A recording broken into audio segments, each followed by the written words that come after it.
I'm gonna leave you to do something before I sort of break it. Coming up on today's Telly Talk, we take a look at how Manchester productions have been brought to life on screen with our photographer, Liv Flowers. And also, we've got a very, very exclusive interview with the star of the latest Disney film. Come on, let's go.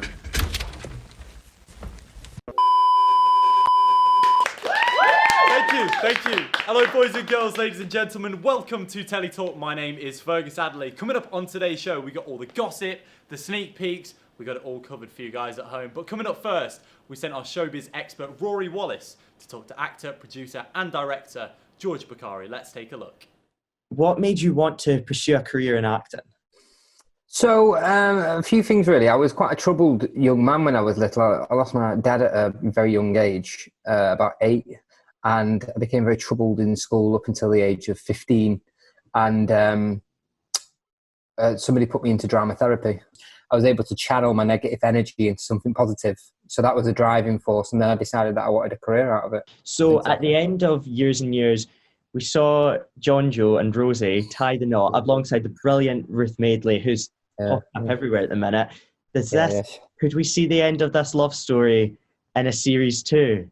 Well, we have said let's do a spin-off, John, Joe and Rosie on the road. But yeah, no. Russell doesn't want to do more, and that again for me as an actor, I'm like, damn, because like it's more like financial security. But that's the beauty of Russell's storytelling. He doesn't stretch it out. But this is my instinct as well. He's not told me this, but I respect and appreciate that from a writer and a storyteller because his story's been told. There's nothing more to be said. So some of your more recent work that you've been working on is the play and feature film Real Voices. We've actually got a clip of it now, which we're just going to watch. How did I let this happen? I thought it was all my fault. I just wanted the pain to go away. Could you tell us a wee bit about the plot and the storyline of Real Voices? So the play and the short, it follows the story of 5 characters, all having issues within exploitation, either if it's criminal exploitation, sexual exploitation, grooming, exploitative relationship, and also knife crime.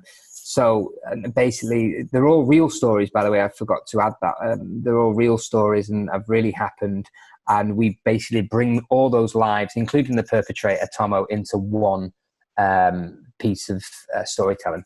And off the back of the play, we had 7 disclosures. Disclosures mean that actually when they're saying that that's happening to them. And one of them led to a serious investigation, which is still ongoing. If you were to give one piece of advice to anyone who sees the play or the film and that finds himself in a similar situation, what would you say to those people? Speak out and seek out. So, as you can see, the power of the media is much stronger than we realise. And of course, if you have been affected by anything discussed in today's show, we have got a link for all the information and support you need on screen.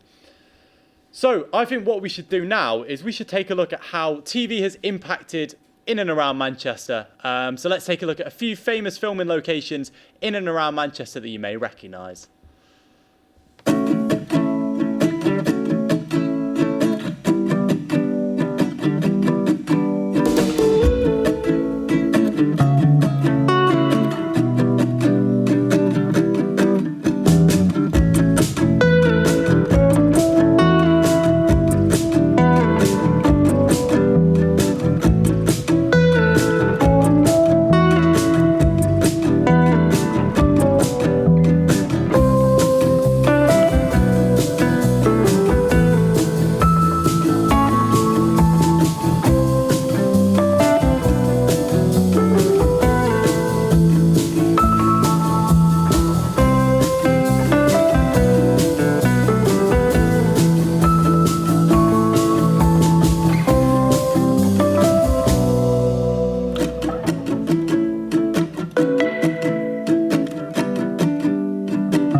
It's absolutely incredible just to see the lengths a production has gone through to bring such a simple story to life.